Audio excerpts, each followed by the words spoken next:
नमस्कार प्यारे प्रदेश वासियों, तो रूबरू हुए हैं आपके सामने हिमाचल प्रदेश की दिन भर की ताजा खबरों के साथ। तो आइए शुरू करते हैं बिना समय गवाए हुए नॉन स्टॉप ताजा खबरों के सिलसिले को। तिब्बत की आजादी के लिए धर्मशाला और कुल्लू में निकाली रैली। हिमाचल प्रदेश के कुल्लू धर्मशाला में तिब्बत की आजादी के लिए आवाज बुलंद की गई। सैकड़ों तिब्बती लोगों ने सड़कों पर उतरकर चीन के खिलाफ नारेबाजी की। तिब्बतियों ने हनुमानी बाग से ढालपुर चौक, पुलिस अधीक्षक कार्यालय, न्यायालय परिसर, उपायुक्त कार्यालय, क्षेत्रीय अस्पताल, कॉलेज चौक, लालचंद प्राथी कला केंद्र होते हुए परेड मैदान तक रैली निकाली। इसके बाद तिब्बत और भारत के राष्ट्रगान से 64वें तिब्बती राष्ट्रीय जन क्रांति दिवस का शुभारंभ किया। इसके अलावा तिब्बत की आजादी के लिए आत्मदाह करने वालों की आत्मा की शांति के लिए प्रार्थना की।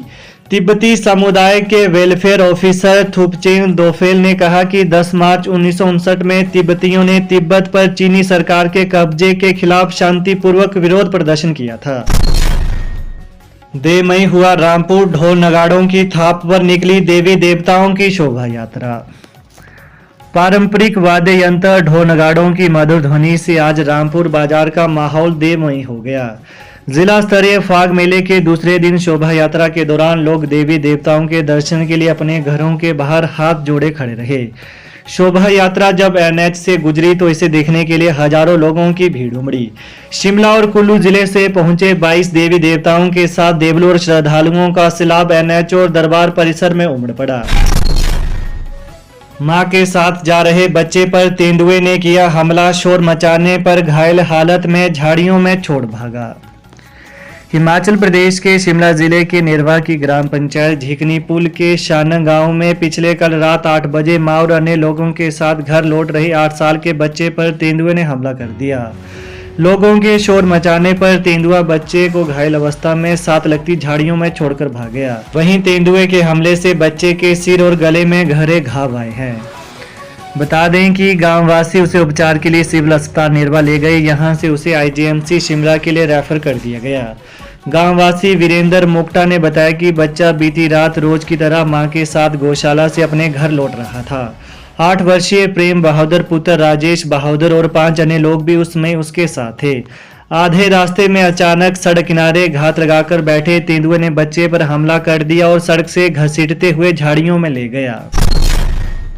डॉक्टर शांडिल बोले, नौणी विश्वविद्यालय में पानी के सैंपल ठीक, राज्यपाल को सौंपेंगे रिपोर्ट। स्वास्थ्य मंत्री डॉक्टर कर्नल धनीराम शांडिल ने कहा कि राज्यपाल को नौणी विश्वविद्यालय में पीलिया फैलने के मामले में वहां की पानी के सैंपल की रिपोर्ट दी जाएगी। इस रिपोर्ट में पीलिया फैलने की पुष्टि नहीं हुई है। यह रिपोर्ट उन्होंने खुद देखी है।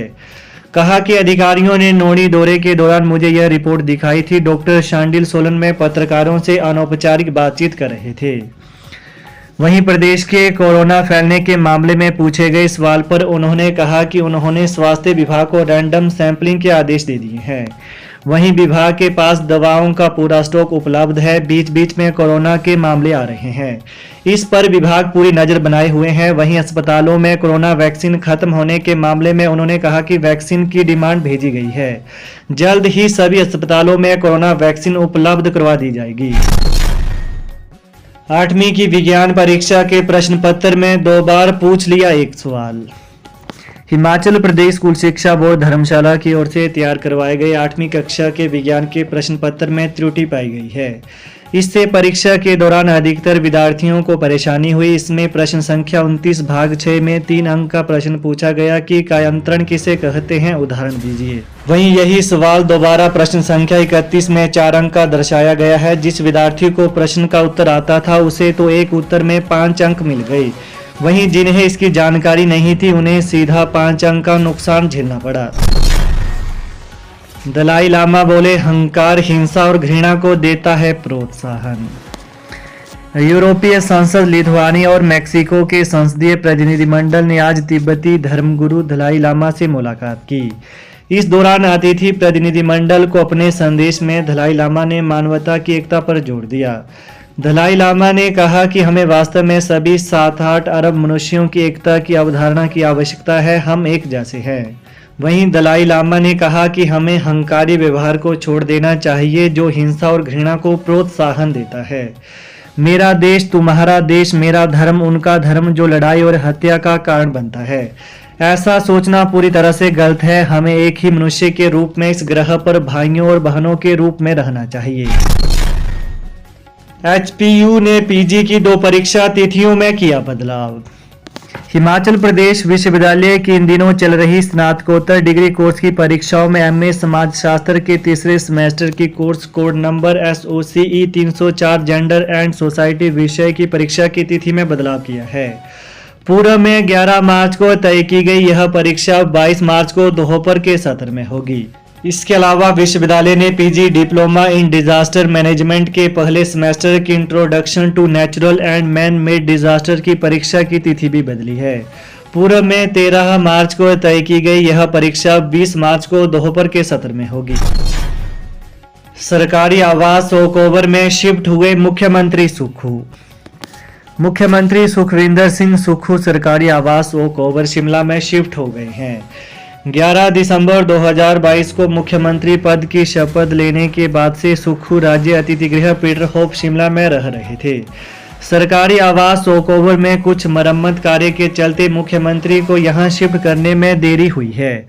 अब पूजा पाठ करवाने के बाद मुख्यमंत्री ने आज से ओकओवर में रहना शुरू कर दिया है। वहीं आज ओकओवर में दिन भर अधिकारियों सहित कांग्रेस नेताओं का आना जाना लगा रहा।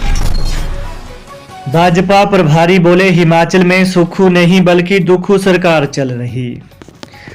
भाजपा प्रभारी अविनाश राय खन्ना ने कहा कि हिमाचल में सुक्खू नहीं बल्कि दुक्खू सरकार चल रही है। असल में देखा जाए तो हिमाचल प्रदेश में बंद एक्सप्रेस के सीईओ हैं सुखविंदर सिंह सुक्खू।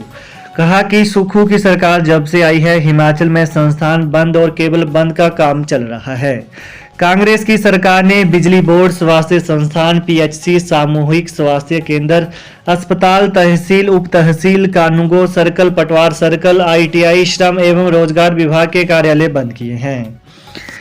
इसके अतिरिक्त यहां जारी बयान में खन्ना ने कहा कि राजस्व सब डिवीजन, हिमाचल लोक निर्माण विभाग के circle division, sub division, section, SDPO, police station, police post, Ayurveda अस्पताल, आयुर्वेद स्वास्थ्य केंद्र, BDO दफ्तर, स्कूल कॉलेज, स्कूल में वितरण होने वाली वर्दियां, लोकतंत्र प्रहरी योजना के अंतर्गत पेंशन बंद कर दी है। इसके अतिरिक्त भाजपा प्रभारी ने कहा कि प्रदेश में 620 से अधिक सरकारी संस्थानों को बंद कर दिया गया है, जो कि दुर्भाग्यपूर्ण है। हाल ही में 286 स्कूलों को बंद करने की बात भी सरकार ने जनता के समक्ष रखी है। इस सरकार के आला अफसर ही शिक्षा विभाग को एक DO नोट काटते हैं, जिसमें स्पष्ट रूप से लिखा गया है कि समग्र शिक्षा पर केंद्र से मिला बजट खर्च नहीं हो पा रहा है। सुक्खू सरकार का बड़ा फैसला, नए खुले 19 सरकारी डिग्री कॉलेजों को किया बंद। हिमाचल प्रदेश की सुक्खू सरकार ने नए खुले 19 राजकीय महाविद्यालयों को भी बंद कर दिया है। आज शाम को शिक्षा सचिव की ओर से इन कॉलेजों को डी-नोटिफाई करने की अधिसूचना जारी की गई। तो ये है आज दिन भर के मुख्य समाचार। तो प्रदेश की ताजा खबरों को पाने के लिए चैनल को जरूर सब्सक्राइब करें। Thanks for watching. जय हिंद, जय हिमाचल। बंगाल से सिद्धि प्राप्त 64 शक्तियों के माहिर, इमीडिएटली रिजल्ट, बाबा सलीम खान। पक्का काम, तुरंत समाधान। हम कहते नहीं, करके दिखाते हैं। It is my promise. जैसे नौकरी, कारोबार, घर में क्लेश, किया किराया, जादू टोना, लव मैरिज प्रॉब्लम, स्वतंत्र दुश्मन से छुटकारा, विदेश यात्रा, स्पेशलिस्ट मनमोहनी, वशीकरण व मुठ करनी। घर बैठे 11 घंटों में A to Z समस्याओं का पक्का समाधान करवाएं। 101% गारंटी स्टाम्प पेपर पर लिख कर लें। अभी फोन करें। Mobile number 8860581665।